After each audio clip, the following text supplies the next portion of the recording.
Hoy en 678, el debate económico de fondo que el establishment pretende ocultar. Cuando la gente compra estos valores, ¿quiere decir que está especulando con una devaluación? Sí, por supuesto, ¿no? ¿Y hay rumores de devaluación, Marcelo?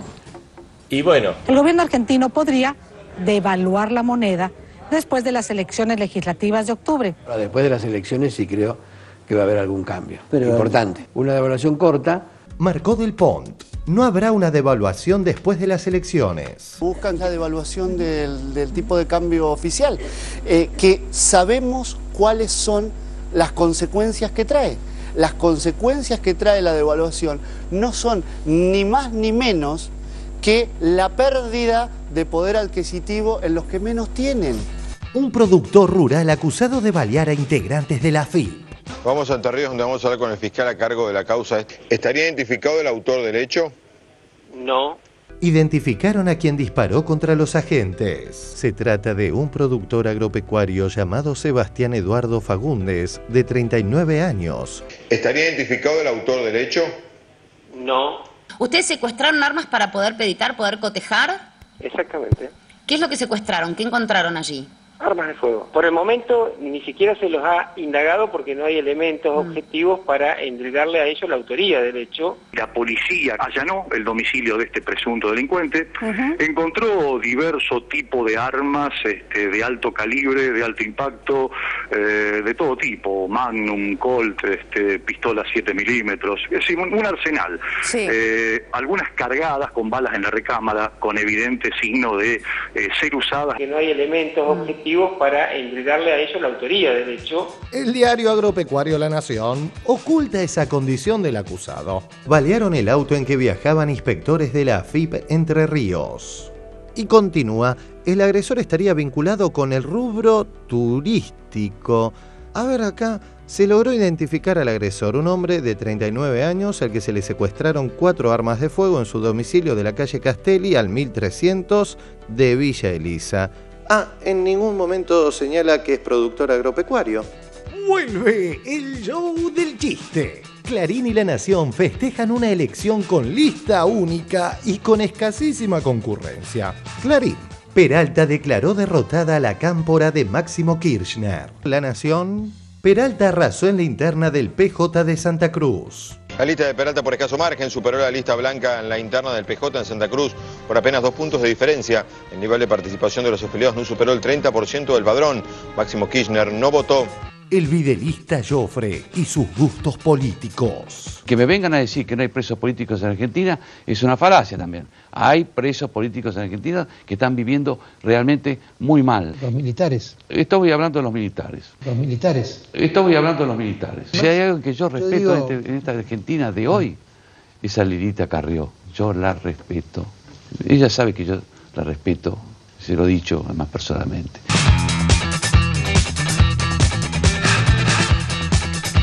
Los felicito por el programa, de verdad, y me encantó estar. Es que están haciendo una nueva etapa y un nuevo tiempo. Y esa nueva etapa y un nuevo tiempo lo está liderando una mujer, y eso es muy bueno para el país. Muy bueno, realmente.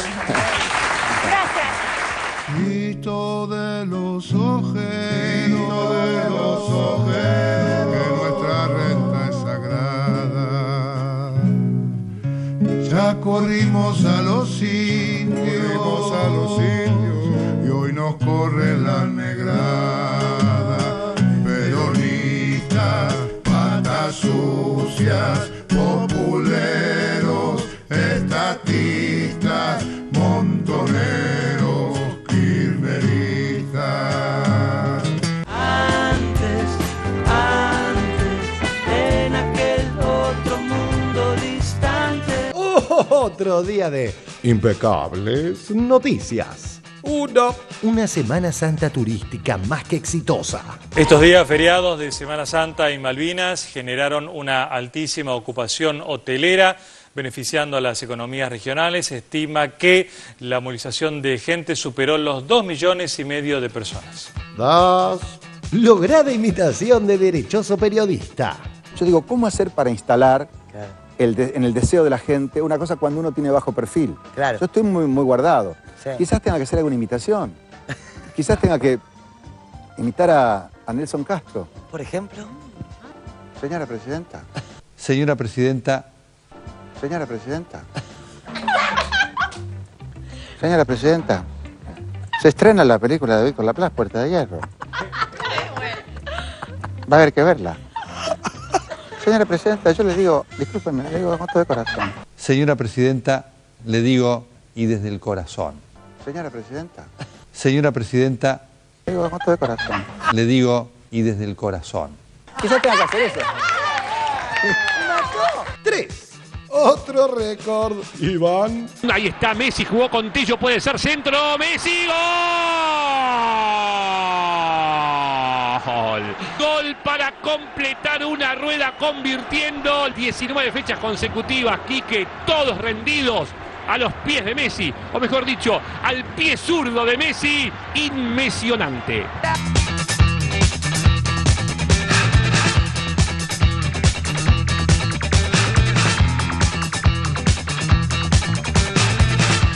De ninguna manera el país sería lo que es, y lo voy a decir con todas las letras o con todos los números, si no fuera por 678. Porque jamás hubiésemos visto la capacidad de mentira que había desde el otro lado en los ataques que se recibían los gobiernos y los gobernantes. Eres mi ser superior, por alcanzarte yo voy. Cantaré a la luna y al sol, cantaré a la estrella que te acompañó.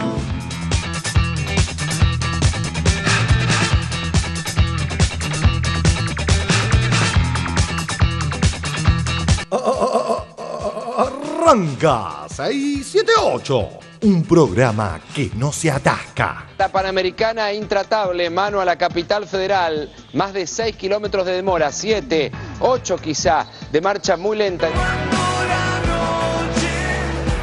más oscura, se viene el día en tu corazón. Sin ese diablo que ve en todas partes y en ningún lado.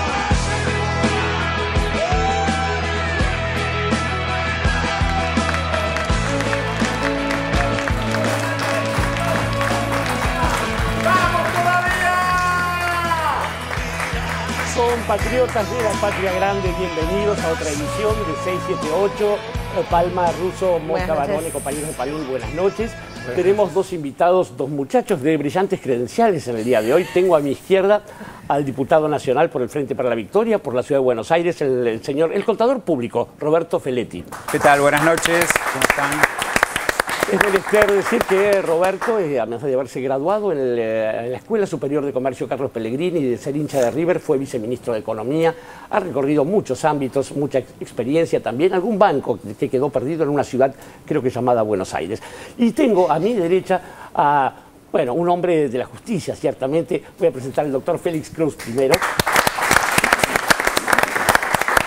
Es actualmente, después de haber fustigado a la gente que se metía con los derechos humanos, titular de la Fiscalía de Narcocriminalidad y Lavado de Activos, si no me equivoco. ¿Eso está bien? No, narcocriminalidad nomás. Procuraduría de Narcocriminalidad y Lavado de Activos. Bueno, si a usted le gusta así. No, digamos y muy hincha de Boca. Y muy, bueno, afortunadamente, porque no las cosas hay que decirlo. compensarlas. Quiero decir que el doctor Félix Cruz, hablamos de credenciales. Sí, claro, vamos, y de cuestiones de honor. Sí. Es además conductor de un programa de radio, Instinto de Conversación, los domingos a las 20 horas por Radio América. ¿Eso está bien? Está bien. Bostero, amigo. Eso está bien. Muy bien. Quiero contarles además que por la proliferación de voluntades que acceden a comunicarse a través de Twitter, que tenemos una cuenta de Twitter que estamos estrenando. Se trata de @678 el programa, no sé si me explico, @678 el programa. Sería bueno que empiecen a mandar mensajes de Twitter a esta cuenta que no a otras. Y vamos a ir ya mismo al primer informe, que tiene que ver con algo que venimos comentando los últimos días, ese debate de fondo que algunos, los de siempre, quieren ocultar, el fantasma de la devaluación, y también qué hacen los fondos buitres que no se conforman con la patria querida, sino también con otros países. Vamos adelante con el informe, por favor. Los debates económicos de fondo que el establishment quiere ocultar. Parte 1. La cuestión de los fondos buitre y las presiones devaluatorias son dos claros ejemplos de temas de fondo que el establishment mediático y financiero pretenden ocultar, ya que afectan a sus intereses. Cuando la gente compra estos valores, ¿quiere decir que está especulando con una devaluación? Sí, por supuesto. ¿Y hay rumores de devaluación, Marcelo? Y bueno, El gobierno argentino podría devaluar la moneda después de las elecciones legislativas de octubre. Después de las elecciones sí creo que va a haber algún cambio. Importante. Una devaluación corta.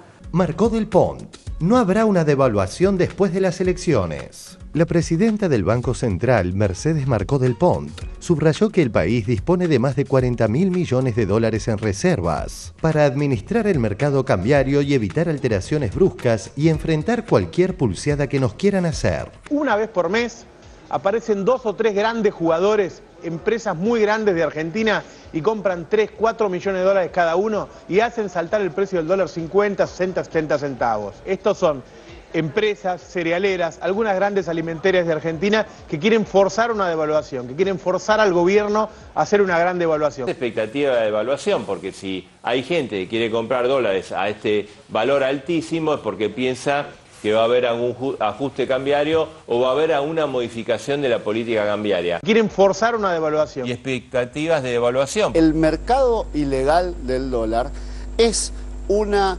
forma de presionar al gobierno para conseguir una ventaja que se llama a través de una medida que nadie dice explícitamente, pero buscan, que es la devaluación del tipo de cambio oficial, que sabemos cuáles son las consecuencias que trae.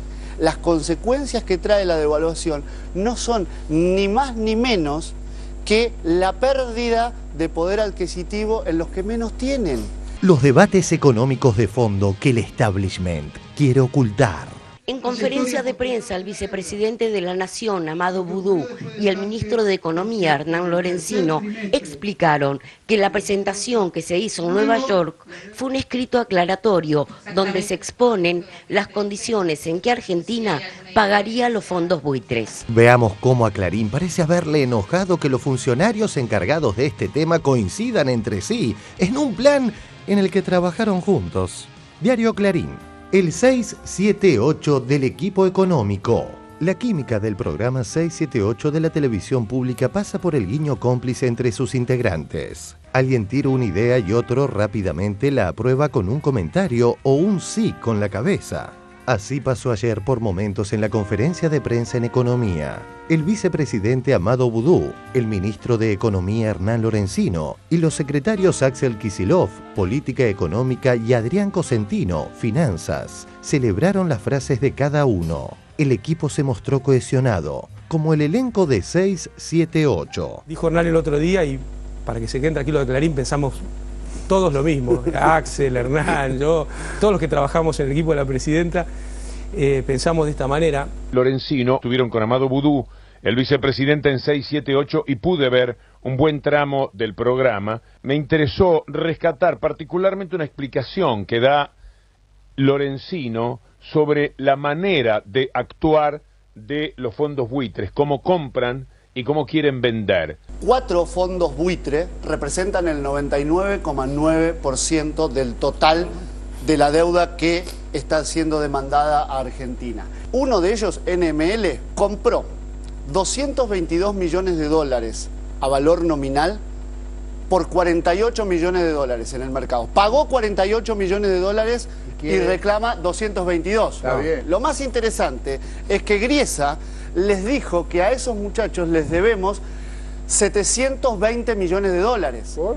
Esto es por los intereses y los intereses sobre los intereses. ¿Sabes cuándo lo compraron los bonos? Entre el año 2008 y el 2009. Si vos te acordás, es cuando los bonos en default estaban en los mínimos históricos. Ese es el negocio de los buitres.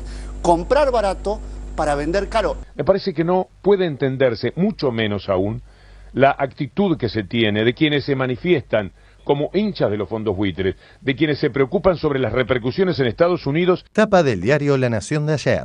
Critican en Estados Unidos la oferta de pago a los fondos buitre. ¿Por qué no se cambian el nombre a The Nation y la hacen más fácil, che? Parece que eso es muy triste que ocurra, es un acto de traición, pero esto es tan loco que estén a favor de algo tan doloroso y tan dañino para el país, que los títulos sean lo que dicen los fondos buitres. No se puede entender este tiempo del periodismo en la Argentina. Los tipos tienen ese negocio y tratan de hacer ese negocio. El problema es cuando aparecen decisores políticos como Macri, que decía, bueno, paguen y terminemos el juicio de una vez y se acabó. Tratar de resolver todos los juicios pendientes que tenemos como país, para poder dar vuelta a la página, ¿no? Hay que resolver toda la deuda, resolver los juicios pendientes. Decía, bueno, paguen y terminemos el juicio de una vez y se acabó.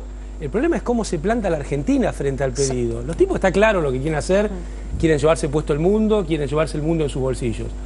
El problema son cómo actúan los gobiernos. Y esa es la gran diferencia. Estos tipos hicieron eso en montones de países. Es impresionante el documental que a continuación veremos sobre cómo los fondos buitre actuaron sin problemas en Liberia para sacar fruto económico de un país que estaba destruido por la guerra y la pobreza. Welcome to Liberia in West Africa, where 80% of the people survive on less than $1 a day. Now, these people are being told that they have to pay $28 million to a bunch of financial speculators known as vulture funds. This was not supposed to happen. So how did these American speculators get their hands on Liberia's debts? We've come to the offices of Greylock Capital, big players in the industry. Greylock CEO Hans Humes tells us how he ended up with some of Liberia's debts. I ended up buying a lot of the loans that we had in Liberia when I called one of the banks that was going through a merger 13, 14 years ago. And I said, hey, by the way, you're a lender to this African country. And the guy said, no, I'm not. A couple of days later, he said, you know what? You're right. We found this box in this warehouse that had files for all these loans. Do you want to buy all of them? The reason Hans and other speculators were able to buy up Liberia's debt dirt cheap was war. In the 80s and 90s, Liberian warlords were chopping the country into bloody pieces, killing 1 in 10 Liberians. Humes and others were willing to wait until peace could be restored, but for some vultures, Liberia's misery was an opportunity. 4,500 miles away from the mayhem, they file a lawsuit in this courthouse in New York City. Now, Liberia didn't really have a government. It was run by a bunch of warlords under UN sanctions. Not surprisingly, Liberia doesn't show up in the courthouse, and they lose automatically. Who is behind this lawsuit? The key figure is Eric Herman, the owner of vulture fund FH International.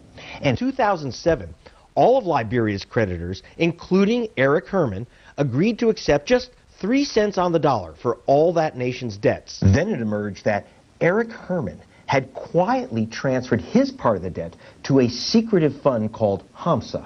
Under the 3-cent deal, Herman would have received $1 million. But now, HAMSA sued in London for more. And that's how Liberia ended up getting hit with this $28 million judgment. Today, with the end of war, things are looking up for Liberia. There's a surge in literacy. Hopes are rising. But it's all threatened by lawsuits by vultures. The president has a message for them. Look, here's a country having 2 decades of turmoil, of death and destruction. Now trying to find its way back, trying to give its young people a future. You should not be the one to become an obstacle towards the achievement of this. Have a conscience and give this country a break.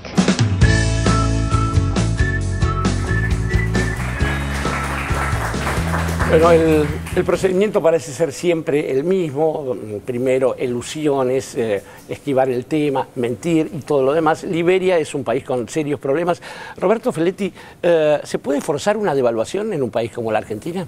No, porque tenemos un Estado fuerte, un Estado potente, un Estado que está desendeudado, es un Estado que tiene solvencia fiscal, que regula mercados, que no está indefenso frente a la volatilidad de los mercados. Entonces, no se puede forzar. Yo digo, hoy es 1 de abril, cerró el primer trimestre del año. Si me dejas por ahí una rápido balance de este primer trimestre del año, 3 medidas que tomó el gobierno. Y que es lo que abre la discusión potente por qué enfrentan este gobierno. Primera medida, el gobierno tomó la decisión, a través de mover el mínimo no imponible del impuesto a las ganancias, de agarrar 8.300 millones de pesos y ponerlo en el bolsillo de los trabajadores. O sea, el Estado resignó 8.300 millones de pesos de impuestos y se los dio a los trabajadores. Bien a contramano de lo que pasa en otras partes. Segunda medida, para impedir una acelerada de precios o que esa potencia del consumo que vuelca ese dinero en la calle, como se dice en la jerga, levante precios, tensione, acuerdo con los supermercados, con los grandes distribuidores de alimentos para estabilizar precios. O sea, no es real que el gobierno no tiene políticas frente a tensiones de precios. Estimula el consumo por un lado y establece acuerdos para frenar la tensión de precios. Y la tercera medida que toma, que se ha dado en llamar genéricamente la supercar, es que ese mayor consumo no sea apropiado por la renta financiera. Pelea la renta financiera. El gobierno pelea la renta de los grandes distribuidores de alimentos, pelea la renta financiera y estimula a los trabajadores. Digo, en 3 meses, si este no es un gobierno popular ¿dónde está? Esto es lo que se ha abierto acá, la discusión de la tasa de ganancia en la Argentina. Entonces, cuando dicen tiene que haber planes antiinflacionarios, lo que están diciendo es paren el consumo, tengan políticas de restricción fiscal, políticas de restricciones de gasto público, políticas de restricción de la emisión monetaria, devalúen, entonces va a caer el salario, va a haber menos dinero en la calle y recomponemos la tasa de ganancia. Lo que se está discutiendo hoy, el debate de fondo, es la tasa de ganancia de la economía argentina, donde hay un gobierno que decididamente avanza en mejorar la situación del consumo generalizado, de discutir precios con los grandes formadores de precios, de discutir la renta financiera. Entonces no es real que no hay acá planes, el gobierno no regula, el gobierno mira para el costado frente a la tensión de precios. No, el gobierno lo está haciendo, y lo está haciendo de un modo correcto en función de los intereses de los argentinos. Entonces, el ataque que sufre o este tema de decir, bueno, yo compro 3 millones de dólares y con eso fijo, claro, en un mercado de 20 millones de dólares diarios, 3 millones de dólares inmediatamente mueven el precio y a partir de ahí viene un bombardeo. ¿Por qué? Porque están buscando una discusión de recomposición de la tasa de ganancia que se expresa más brutalmente, y después, por supuesto, se va a tocar mejor cuando arrancaron con el título del informe, en un tipo que agarra una escopeta y balea a los inspectores de la FIP. Esa es la expresión más fuerte de la discusión que tiene hoy la Argentina. Es un Estado que está regulando, es un Estado que quiere sostener un nivel de crecimiento económico, es un Estado que quiere además ser competitivo, pero no quiere ser competitivo con los salarios. Argentina, y sintámonos orgullosos, exporta autos y el gremio de los mecánicos es uno de los gremios mejor pagos. Podríamos tener los salarios de un país asiático, no nombro a ninguno para que no haya una queja de ninguna embajada, pero también tendríamos los salarios de un país asiático. Argentina está exportando autos con un gremio mecánico bien pago. Entonces no eligió este gobierno que la economía argentina, cuando hablan de ganemos competitividad devaluando, es decir, mejoremos la renta exportadora. Ahora, Roberto Feletti... Esta es una discusión muy potente la que se está dando. Y, insisto, estas 3 medidas, rebaja el mínimo no imponible, 8.300 millones de pesos en la calle.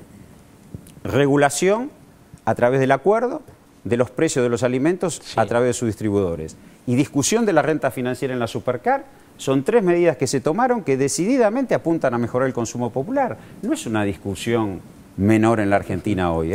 Ahora, estas son las medidas que ha tomado el gobierno y uno entiende que los fondos buitres, los especuladores, una prensa que nunca declara para dónde va, pero se nota, tienen una posición crítica de esto. ¿Qué pasa con el espectro político? ¿Cuáles son las alternativas que existen a esto, Feletti? Mirá, el espectro político lo que se caracteriza hoy es por no definir nada.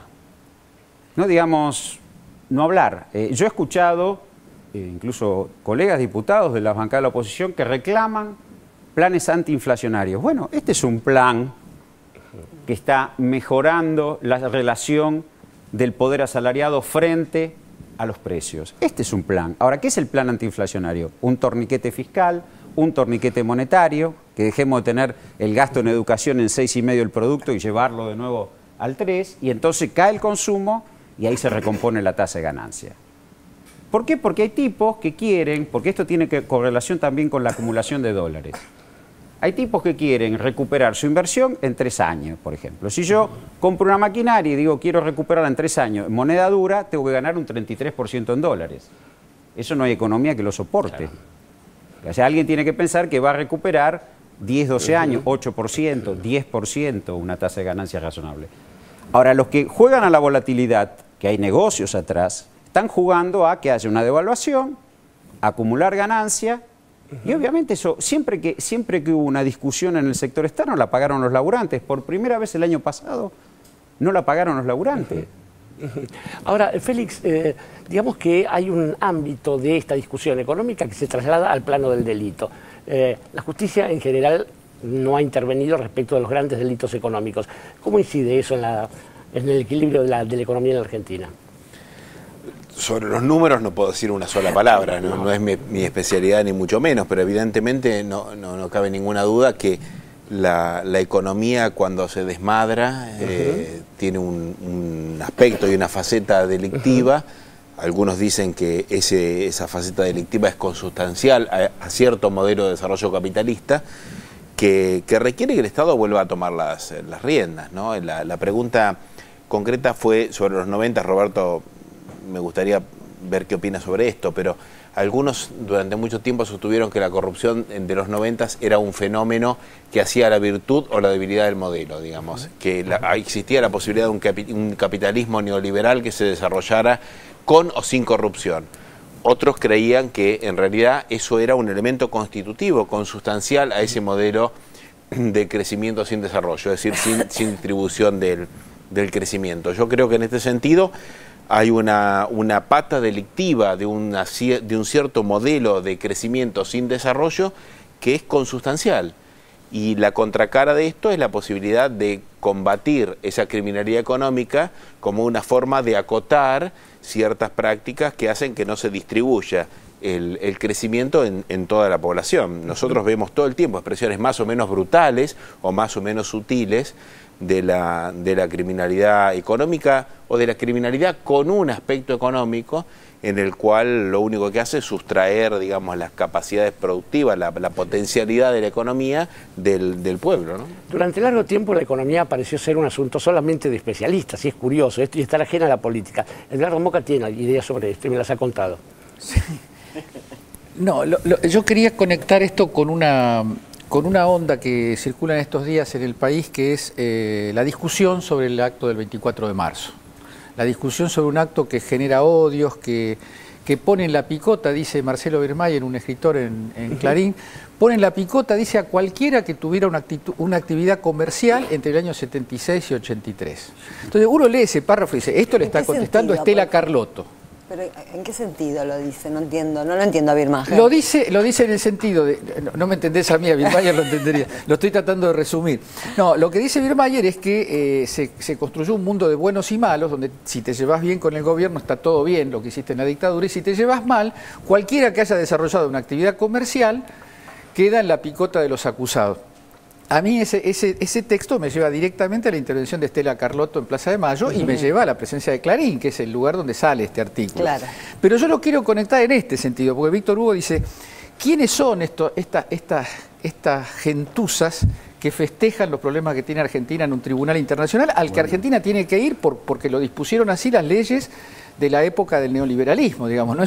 No es un dato de la naturaleza que un país tenga que discutir estas cuestiones de su deuda pública en un tribunal extranjero. Y entonces estos tipos son herederos de esa Argentina que hoy se quiere tapar. Mientras nosotros hablamos de víctimas, de solidaridad, de afecto con los caídos por la represión, por el terrorismo de Estado, está todo bien. Ahora, cuando se pone sobre la mesa la trama, que no es una trama del año 76 al 83, es la misma trama que alimenta las maniobras financieras, la misma trama de los titulares de Clarín de hoy en relación a la cuestión de los fondos buitre, los títulos, es lo mismo que Clarín defendía en la época de la dictadura. Es esa misma clase, ese mismo bloque social. Lo que afortunadamente los demócratas de este país hemos logrado es bloquearles la posibilidad de que lo hagan a sangre y fuego, pero después el bloque social es una continuidad histórica que hace que tengamos que mirar a la dictadura no como un acontecimiento pasajero. Es un tramo de nuestra historia que tiene antecedentes y dejó mucha herencia, y esa herencia es esto que estamos viendo. Duró 25 años. Claro, digo, hasta el 2001. Vamos a ir juntos los demócratas y los republicanos argentinos en esto, pero quiero que veamos el segundo informe sobre el debate económico de fondo, porque hay algunas opiniones, la de tal Sturzenegger también en TN, que creo que debe ser de algún grupo conocido. Vamos al informe y seguimos discutiendo aquí. Los debates económicos de fondo que el establishment quiere ocultar. Parte 2. Los medios como Clarín y La Nación, que defienden los intereses del establishment concentrado, porque forma parte del mismo, invitan todo el tiempo a economistas que supuestamente la tienen re clara y diagnostican con precisión lo que ocurre en el país. El caso de Federico Sturzenegger, titular del Banco Ciudad, es un buen ejemplo de esto. Ayer. Está con nosotros Federico Sturzenegger. Ustedes saben quién es el presidente del Banco Ciudad de Buenos Aires. Yo creo que estamos subestimando el daño que le ha hecho a la sociedad el construir una relación entre los ciudadanos y su gobierno basado en la mentira. Esto te digo, esto sí no ocurre en ningún lugar del mundo. Vamos a hablar con Federico Sturzenegger, que es el titular del Banco Ciudad. Señor Sturzenegger, gracias por atendernos. Federico Sturzenegger, presidente del Banco Ciudad. Estamos con Federico Sturzenegger. Pero vamos a repasar las cuestiones técnicas con alguien justamente que es un técnico, con Federico Sturzenegger. Lo que nunca te cuentan de Sturzenegger es que defendía el modelo que derivó en el derrumbe de Argentina en el 2001. A mí en su momento me tocó defender de la convertibilidad porque es un modelo que se basa en el ahorro propio, en el ahorro nuestro. Diario La Nación de 1997. El autor es economista y profesor universitario, por Federico Sturzenegger. Con más de 6 años a cuestas, el plan de convertibilidad ha demostrado ser capaz de controlar nuestras viejas tendencias inflacionarias y de reposicionar a las políticas impositivas y de endeudamiento en el centro de la discusión sobre política fiscal. Diario La Nación de 1998. Esperanza a largo plazo. Federico Sturzenegger interpreta este optimismo a largo plazo como un reflejo de la situación política del país. Por ahí, con diferentes precios relativos, con sueldos más bajos, el desempleo va a caer, la gente se va a volver a incorporar a la fuerza de trabajo y quizás podamos crecer. Yo creo que eso es un poco lo que percibe la gente. ¿Es relevante el tema del fondo o no? O sea, Argentina tiene que reestructurar, tiene que volver a insertarse al mundo y la reestructuración de la deuda es parte de eso. Yo creo que el fondo ahora viene a jugar muy a favor de la reestructuración de la deuda argentina y creo que Kohler vino a asegurarse que hay ciertas condiciones mínimas para que el fondo apoye la reestructuración.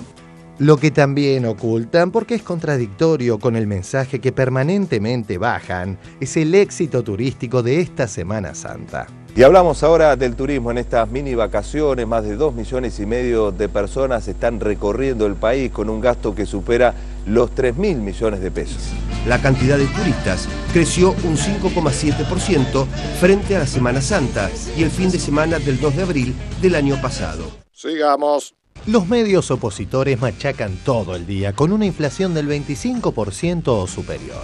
A su vez, estos mismos medios y sus políticos afines elogian las estadísticas provinciales que miden la inflación. Hay provincias que están midiendo el índice de precios al consumidor, es el caso de San Luis, de la provincia de Santa Fe, de Tierra del Fuego, y ellos tienen una medición muy distinta a la que da a conocer el INDEC. Tenemos indicadores de las provincias, varias provincias que hacen su propio cómputo de inflación. Parte del sector público provincial, por ejemplo, las provincias, ha ido estimando precios. Sin embargo, según las estadísticas de Santa Fe, la inflación de los últimos 12 meses es de 17,8%. Inferior a la que repiten todo el día Clarín y afines, y también por debajo de todas las paritarias. Santa Fe, 0,9% de inflación en febrero. El índice de precios al consumidor IPC en la provincia de Santa Fe registró en febrero una variación de 0,9% con relación al mes anterior, según el Instituto Provincial de Estadísticas y Censos IPEC. De esta manera, el incremento acumulado en lo que va del 2013 asciende a 2,1%, mientras que el acumulado interanual de los últimos 12 meses suma 17,8%. Hasta el economista del establishment, Bain, reconoció la semana pasada lo siguiente. La inflación de febrero claramente dio muy abajo y la de marzo viene muy baja. Para finalizar, los que se la pasan hablando de precios y aumentos, nada dicen de estas subas macristas.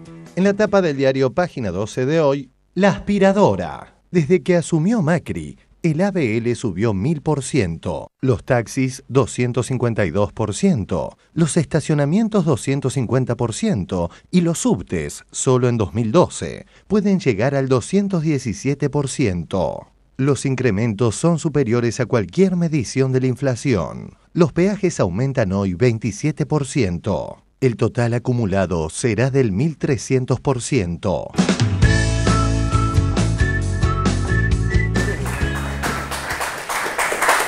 Hay que ver los disgustos que le da el jefe de gobierno de la ciudad a su propio padre, según declaraciones de Franco Macri de las últimas horas. Pero, Roberto Feletti, vos has estado en el Banco Ciudad, hay un sucesor tuyo que explica muy abiertamente el problema ¿Cómo son las cosas? Mirá, cuando él habla de salarios bajos, cuando vos podés tener salarios bajos como lo hicieron en el 2001 cuando rebajaron jubilaciones y salarios nominalmente, o como decía antes, con una devaluación que licúe la capacidad de compra. El saldo, una de las consecuencias favorables de estas tres medidas que yo había dicho antes, es este boom de Semana Santa, el fin de semana largo, donde la gente es feliz. O sea, podemos tener las tapas de Clarín y La Nación, pero la gente hace el bolso y se va. Y disfruta, y hoy te está llenando la ciudad. Digo, creo que esta es la discusión más de fondo que hay hoy. ¿Qué necesita la derecha? Un Estado endeudado. ¿Cómo es la política de la derecha en la Ciudad de Buenos Aires? Primero tenemos déficit. Es mentira que la derecha quiere superávit, porque un Estado superavitario es un Estado capaz de hacer políticas públicas. Claro. Y decirle a los supermercados, acordamos para no aumentar, decirle a los bancos, no cobren tanto. Si el Estado tiene que pedir plata, ya no puede decir lo mismo. Creo que también hay una cuestión. ¿Qué hace la derecha? Primero lo endeuda. Y después, y respondiendo a tu pregunta de la corrupción, se apropia del gasto. El gasto no va a la educación, no va... ¿Qué pasa en la Ciudad de Buenos Aires? Hay un conjunto de contratos de prestación de servicios. El alumbrado público, la recolección de residuos, el mantenimiento de los sumideros, el mantenimiento de los semáforos. Eso teóricamente iba a haber instituciones, como las comunas, que incluso se votaron, porque es razonable descentralizar, y el comunero votado iba a decirle, bueno, a ver, tiene que haber 4 luminarias por cuadra, arréglenme, el semáforo me lo tiene que levantar a los 15 minutos, eso es lo que dicen los contratos. Lo que hicieron fue vaciar las comunas. Yo no quiero abrir un juicio de valor sobre las empresas que prestan servicio, pues no tengo muy claro, pero la realidad es que la derecha, que se llena la boca hablando de participación, ciudadanía y demás, impide que haya un control transparente, después que ellos hablan de institucionalidad, sobre las empresas que prestan servicios en la ciudad, donde la herramienta era la comuna.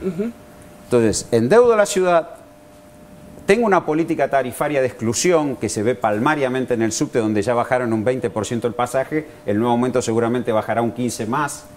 Tengo una política de exclusión de segregación por vía de la tarifa. Tengo una política de endeudamiento y tengo una política de apropiación del gasto para mis amigos que nadie controla.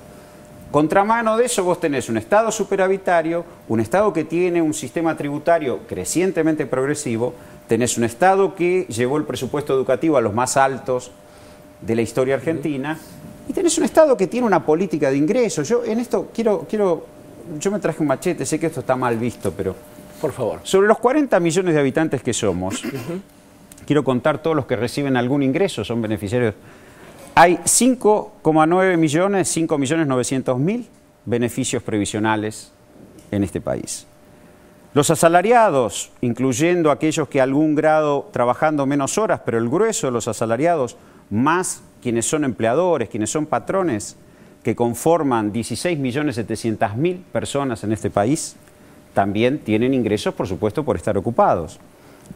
Hay 2.100.000 chicos que reciben un salario familiar, es decir, los que están hijos de empleados en blanco, más 3.800.000 chicos que reciben la asignación universal por hijo. Hay 28,5 millones de argentinos que son beneficiarios de algún ingreso. O sea, el 71,2% de la población de este país recibe algún ingreso.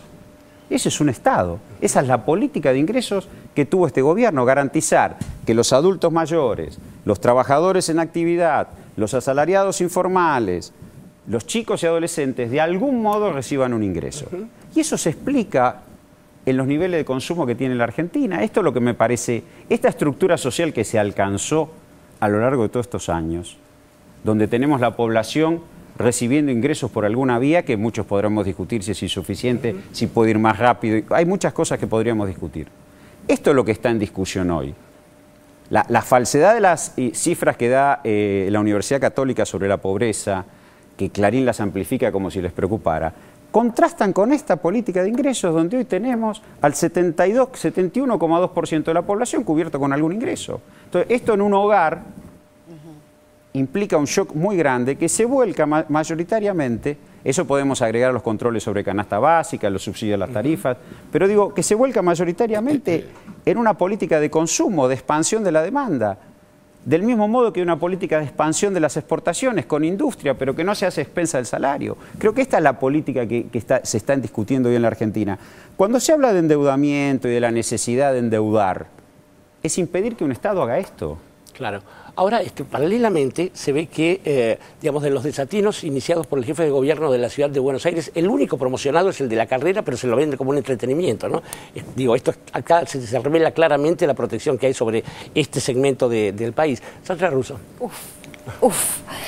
Sí, la protección es impresionante. A mí me parece que cada vez que entramos en un terreno claramente económico como este, es necesario volver a hablar de un cierto tipo de ciudadanía muy demandante que necesita este modelo, porque hace falta que mucha gente entienda esto y contracorriente, porque los que deberían ser transmisores de este tipo de información, que son los medios de comunicación, están jugando un rol político y que precisamente obstaculiza cualquier tipo de comprensión de esto. Yo me acordaba de Néstor Kirchner cuando era presidente, que le escuché una frase que decía: no me van a torcer el brazo, no vamos a enfriar la economía.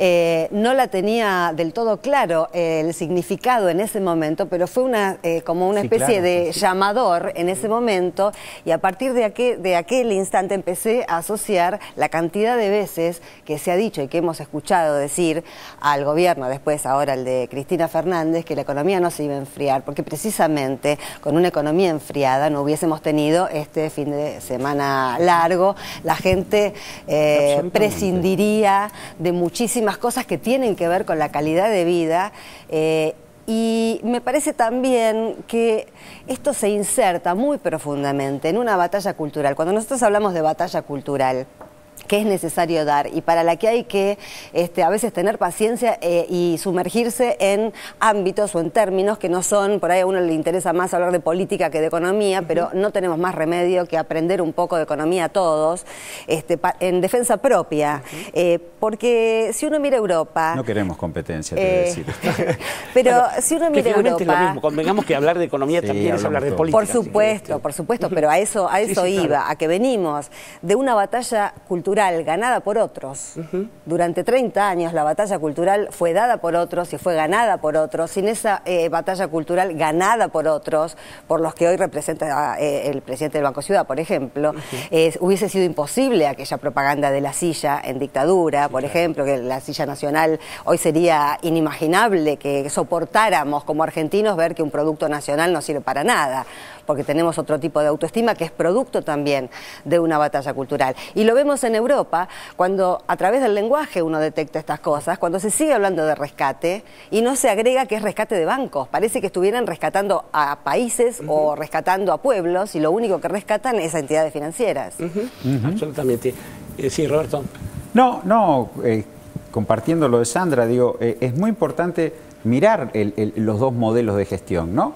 El modelo de gestión de la no transparencia, del endeudamiento en la ciudad, contra un modelo absolutamente distinto en términos de manejo tarifario, de manejo de deuda. Digo, es muy, a pesar de que la derecha no habla, ¿no? Habla en gerundios, estamos trabajando, no habla la derecha, no dice voy a aumentar la tarifa y te voy a romper la cabeza y voy a bajar a 20% de los pasajeros del subte, no lo dice, pero lo hace. Absolutamente, sí. Déjame decirle solo una cosa, digamos, hablando de tradiciones y de culturas.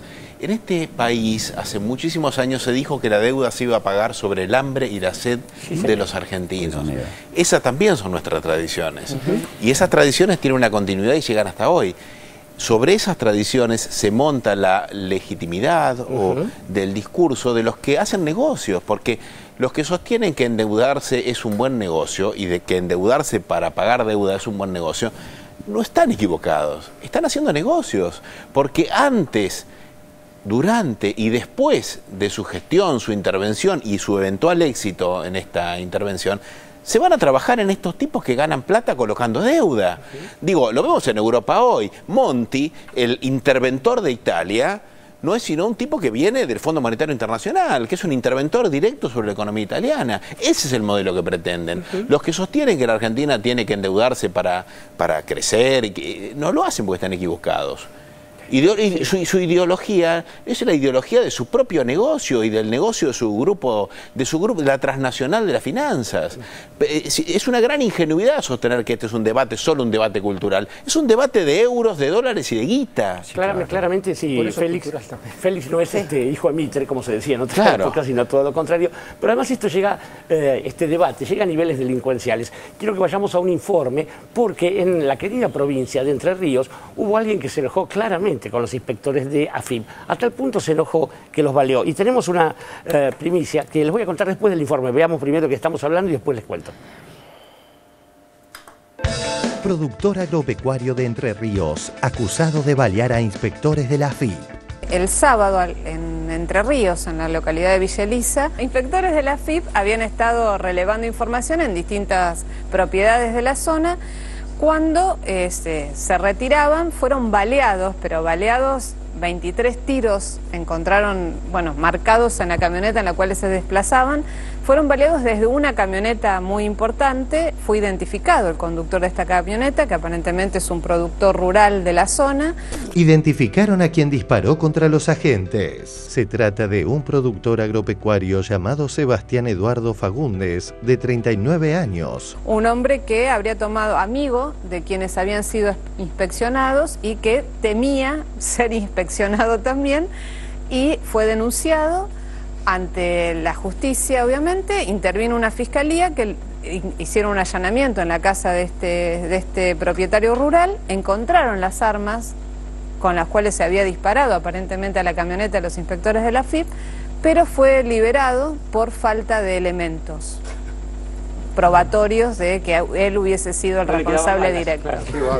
Es importante contextualizar que esto ocurre en tiempos donde desde los medios opositores se la pasan diciendo que la AFIP ataca y persigue y siempre victimizan a los evasores. Surgen temores, aparecen temores de que la AFIP esté usando mal estos datos para comenzar a perseguir gente, Están las dudas, están las sospechas y el miedo que se está instalando. La AFIP no para, continúa la persecución, que apunta básicamente a meter miedo en la gente. Y por supuesto el tema de la AFIP como elemento de persecución. Qué cosa, ¿no? Porque en un país donde la AFIP persigue a todos los ciudadanos. Alguna vez yo te dije que quiero que este programa sirva para romper el miedo, ¿no? Y cuando se habla de la AFIP, el miedo es terrible.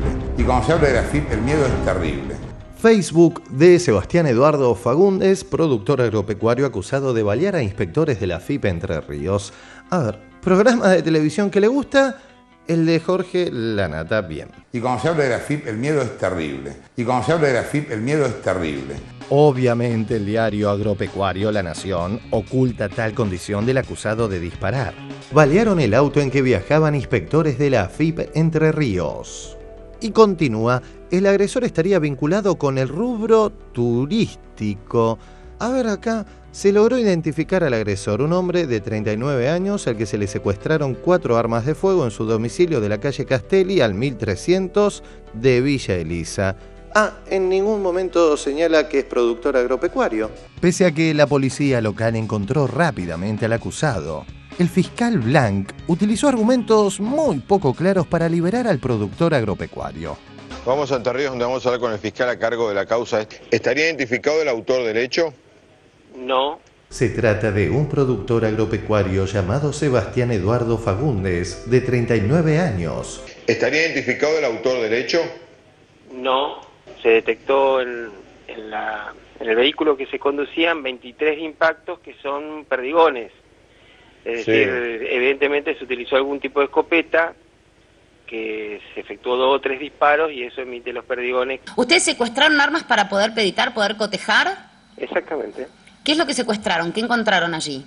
Armas de fuego. Por el momento ni siquiera se los ha indagado porque no hay elementos objetivos para endilgarle a ellos la autoría del hecho. La policía allanó el domicilio de este presunto delincuente, encontró diverso tipo de armas de alto calibre, de alto impacto, de todo tipo, Magnum, Colt, pistolas 7 milímetros, es decir, un arsenal. Sí.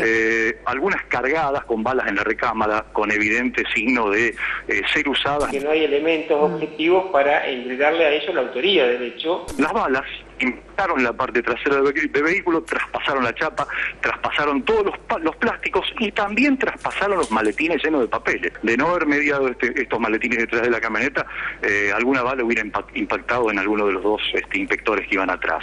Por eso digo que es de milagro que han salvado su vida. Repudian ataque a empleados de AFIP, lo hizo Sergio Urribarri, quien además pidió a la justicia que castigue al ruralista que valió a los inspectores. El gobernador de Entre Ríos calificó al hecho como una cobarde agresión.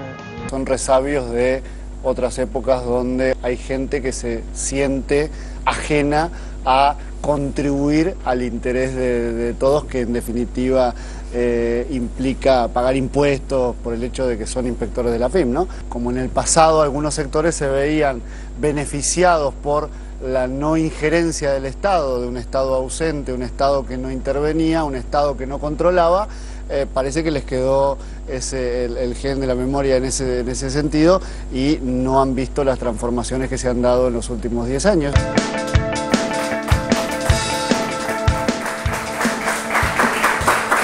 Bueno, queremos contarles que pese a esta ingenuidad perdigonada del fiscal Blanc, el presidente del bloque del Frente para la Victoria de la provincia de Entre Ríos va a pedir el juicio político para el fiscal Blanc que liberó al productor agropecuario, al fisiócrata rebelde, como hubiera dicho Félix Cruz.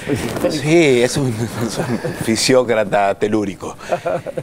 Qué bárbaro, ¿no? La verdad es que nosotros estamos en un movimiento que se llama Justicia Legítima y la verdad es que qué vergüenza me da este colega entrerriano. Yo no sé si es un ignorante o un canalla. O ambas cosas a la vez. No lo tengo muy claro. Cazó perdices alguna vez en su pago, ¿no? Lo que somos de tierra adentro sabemos, ahí no hay ninguna perdigonada. A un tipo, a ver, yo tengo varios años de fiscal de instrucción, muchas horas pasadas con peritos balísticos de la Policía Federal, que este pibe no vio nunca de cerca, seguramente. Ahí no hay ningún perdigón de escopeta, esos son impactos de calibre de arma de guerra, las mismas que encontraron en la casa de este tipo, que seguramente debe compartir el mismo barcito del pueblo con él. Es absolutamente, es una burla al sentido común decir que ese auto le tiraron con una escopeta. Una escopeta, si no es una itaca, no atraviesa una chapa. Claro. La justicia argentina está en un estado de degradación extremo. Y estos tipos son los que alimentan ese nivel de degradación en el que estamos todos nosotros. Y fijémonos cuál es el nivel de hegemonías en cada uno de los lugares que circulan, porque el mismo delegado de la AFIP, yo escuchaba que en una declaración que hizo con Nora, que es una pena que no esté ahora acá para corregirme si yo la estoy citando de un modo impreciso, el mismo muchacho de la AFIP, indignado ante la agresión mortal que sufrió su compañero, porque si ese baúl tenía un tanque de gas, ahí volaban todos en pedazos. ¿Cómo alguien puede ser tan imbécil de sostener que eso fue simplemente un acto intimidatorio? Ahí realmente lo que estamos es ante un acto criminal, extremo, gravísimo, con un tipo que está balbuceando estupideces que nadie puede justificar realmente. Lo que quiero decir es que el mismo muchacho de la AFIP, sumamente alarmado, digamos, de la sede local, se negaba a dar el nombre, del fisiócrata gauchesco que está luchando contra el cobro de impuestos en su pago chico. Yo me pregunto si el que hubiera disparado esos 23 tiros contra un baúl hubiera sido de la Villa 31, si no lo estarían lapidando en este momento en todos lados, desde el Estado o desde los medios de comunicación. O esas balas matan más si las dispara un negro pobre o si los dispara un tipo que tiene 2.000 hectáreas de campo. La República Argentina tiene que plantearse seriamente cuánto vale la vida, y la justicia tiene que plantearse seriamente hasta qué nivel de degradación estamos dispuestos a llegar? Había una vieja frase que le atribuyen a Felipe González que dice: siempre se dice que no se puede llegar más allá del fondo del pozo, pero siempre hay alguien más que está dispuesto a seguir cavando. Me parece que Blanc está con las uñas rascando el fondo del pozo para seguir unos metros más en el fondo de nuestra propia vergüenza como sistema judicial. Déjeme decir algo más, déjame, Jorge, decir algo más. Algo pasa en la Mesopotamia. Estamos por empezar en pocos días más una causa por una cocina de cocaína en la ciudad de Paraná, de un productor agropecuario, que se le cayó un avión, que no tenía nada que ver con esto, tuvo la mala suerte que se le cayó un avión arriba de su campo donde tenía una cocina de cocaína. Bueno. A veces pasa. La policía no lo vio, se ve que no lo amparaba, porque la policía llegó y se encontró que se le cayó el avión arriba de la cocina de cocaína. ¿Cómo llega al juicio este buen hombre o tal vez otro oficiócrata telúrico entrerriano? Libre llega. Libre, claro. Seguramente con nuestro amigo José Candiotti, el fiscal de Paraná, pediremos la detención para el inicio del juicio, porque la desvergüenza tiene un límite, ¿no? Sí, esperamos que lo empiece a tener. En cualquier caso, lo he venido censurando impunemente a Dante Augusto Palma y ahora dejó de hacerlo. No, no se presentó como un hecho de inseguridad esto. No. Otra cosa. Controles, decía la volante. Claro, controles. Claro, y además, yendo a ese punto también, ellos no solo ocultan el carácter fisiócrata del buen hombre, sino que justamente lo ponen del rubro turístico. Es decir, están tratando de generar que una consecuencia natural de haber aumentado de un 15 a un 20% el impuesto, ¿sí?, para los pagos con moneda extranjera, deviene en esto, ¿no? Y después pensaba, imagínense lo que hubiera pasado si algún loco hubiera baleado el auto de un periodista. Lo que estaría pasando en el país, la CIP acá interviniendo, sí, bueno, ese tipo de cosas. Y por último, que me parece que el informe en parte apuntaba a eso, hay que tener mucho cuidado con el lenguaje y cómo el lenguaje construye realidad. Digo, yo no conozco el caso de este tipo, si es un tipo loco, si es un enfermo, o quizás es un tipo efectivamente asustado. Es decir, cuando ves un tipo como La Nata, cuando ves periodistas que todo el tiempo te están diciendo la FIP te amedrenta, te viene a buscar, etcétera, puede haber gente que en ese delirio crea que se tiene que defender con armas. ¿Vos decís que un burgués asustado es lo más parecido a... Vamos a ir al burgués asustado, pero digo, hay que entender que esto cala y que puede haber gente que efectivamente en ese delirio crea que se tiene que defender con armas de un inspector de la FIP. Sí, igual la reacción ahí iría de vuelta. Puedo perdonar mejor, que yo no le bajo el precio, digamos, a la responsabilidad de las decisiones que cada uno toma. No le vamos a atribuir a La Nata la capacidad de instalar en la subjetividad del gaucho pistolero el ir a correr a los tiros a estos muchachos inspectores de la FIP que en la madrugada de Entre Ríos. A mí me parece que acá hay una matriz mucho más profunda, que otros estarán en mejores condiciones que yo de analizar. Pero a mí me preocupa seriamente la reacción que tiene el Estado frente a esto.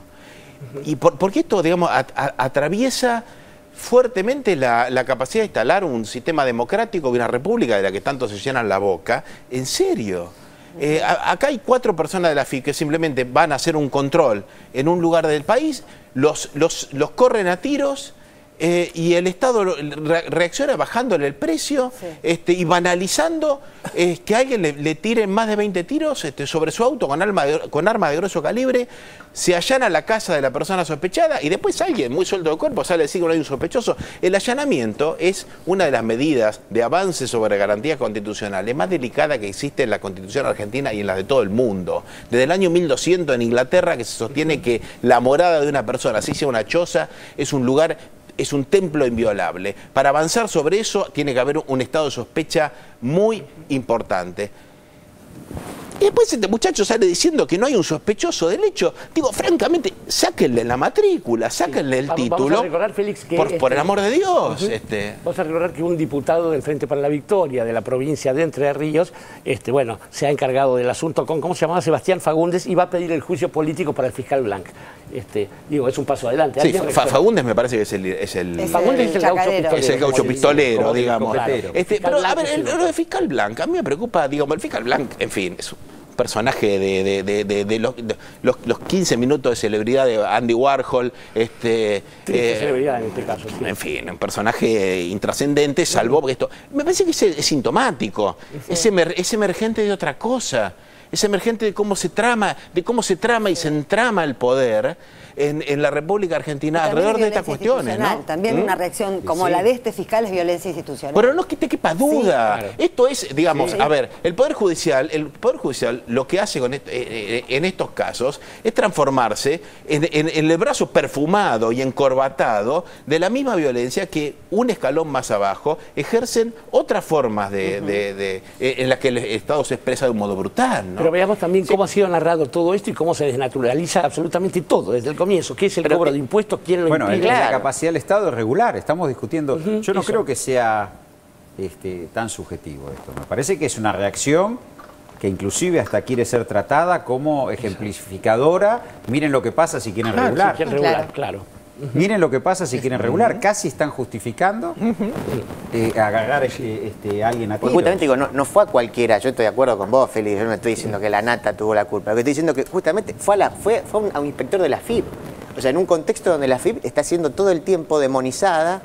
Sí, recordemos el llamado a la rebelión de Maslatón. También claro, el momento que nos burlamos. Es muy interesante zarpado, ¿no? Es muy interesante que todo esto se haga en nombre del consenso, claro, de la paz, de la reconciliación. A mí me tiene obsesionado ese tema, porque estos muchachos y sus medios de comunicación, yo no hablo de responsabilidades, pero acá hay una trama.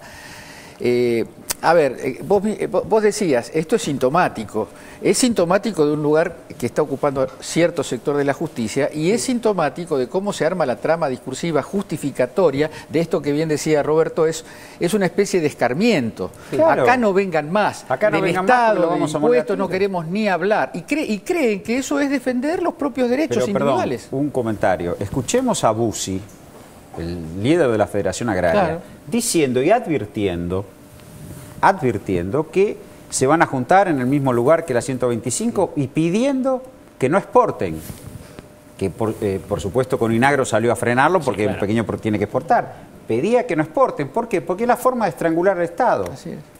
Como el año pasado nos decían, bueno, ahora van a tener que devaluar, ahora no tienen los dólares. Y el gobierno salió adelante, pagó la deuda, pudo importar la energía, tuvo el superávit, mantuvo las reservas del Banco Central. Bueno, entonces ahora estrangulemos la fuente de divisas. Y Bussi dice, no hay que exportar, hay que reunirse. Es decir, el control de la FIP va también en dirección a que hay una especulación con los granos. Bueno, la regulación del Estado sobre la especulación de los granos es respondida con una rebelión. Desde un máximo dirigente agropecuario, que se dice democrático y popular. El tipo habla y los otros tiran tiros. Y representante de los pequeños productores. En una muy época. Curiosa. Sí, es muy a la curiosa. hora de encontrar coincidencias, a mí no me parece casual, ni me parece que haya que desatender que Concordia, Entre Ríos, es la patria de von Bernick, que en Paraná nació Camps, que en Victoria, Entre Ríos, nació Bussi, que el sobrino de Bussi estuvo involucrado en un episodio parecido en el 2008 vinculado con un tema de uso de armas en el corte de las rutas, y que todo este clima, y así coincido con vos, Dante, que me parece que hay una secuencia y una convergencia de ciertos vectores que nos lleva a que un tipo se crea en condiciones que en determinado momento, cuando cae un inspector de la FIP, le puede meter 23 tiros en el baúl. Todo esto va al mismo lugar. Si en 10 segundos no me resumís tu pensamiento, Orlando Barones, yo voy a hacer como Fagundes, el gaucho pistolero. La verdad que estoy atento a lo que están diciendo, atento con atención, quiero decir. Y pensaba que hay algo que no decimos, para no repetir y insistir por lo menos en la batalla cultural, que la Argentina está siendo original. Permítame, el economista, permítame el abogado, el juez, no está tan preciso el término. Y permítanme mis compañeros, ¿qué significa que es original? Cuando uno intenta comparar algo, así como fue fácil comparar los 90 de la Argentina con los 90 de parte de Latinoamérica, sea Perú, sea México, sea Brasil, o los países europeos, en los 90, el neoliberalismo, es difícil comparar la actitud argentina de hoy sobre los derechos humanos, hablo de las cosas grandes, y sobre la economía. ¿Qué país hace lo que está haciendo la Argentina en esto? Es una pregunta que yo me hago. Y si somos originales, la pregunta podría llevarme a decir, y somos tan originales nosotros que hacemos algo que en el mundo nadie hace? ¿Estamos seguros de esa originalidad? Preguntas que se haría el filósofo Palma, y me las hago yo también sin serlo.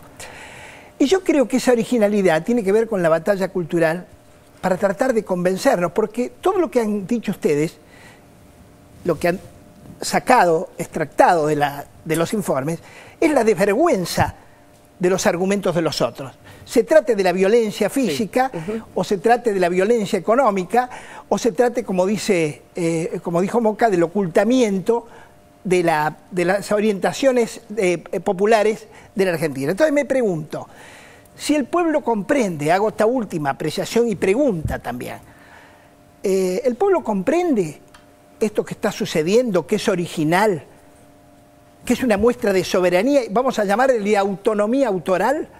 El pueblo creo, querido Orlando, que lo está comprendiendo, y si no, es nuestra tarea hacer lo posible para que así suceda. Y en todo caso, cualquier tipo de manifestación en términos de inquietud u opinión puede ser enviada a @678 el programa, el Twitter que estamos estrenando esta noche. Y lo digo yo inmediatamente antes de pedir un corte aquí en 678. Ya volvemos. Tanto tiempo sin creer, creímos no creer en nada. Viento fresco vendría, abriendo paso, curando heridas.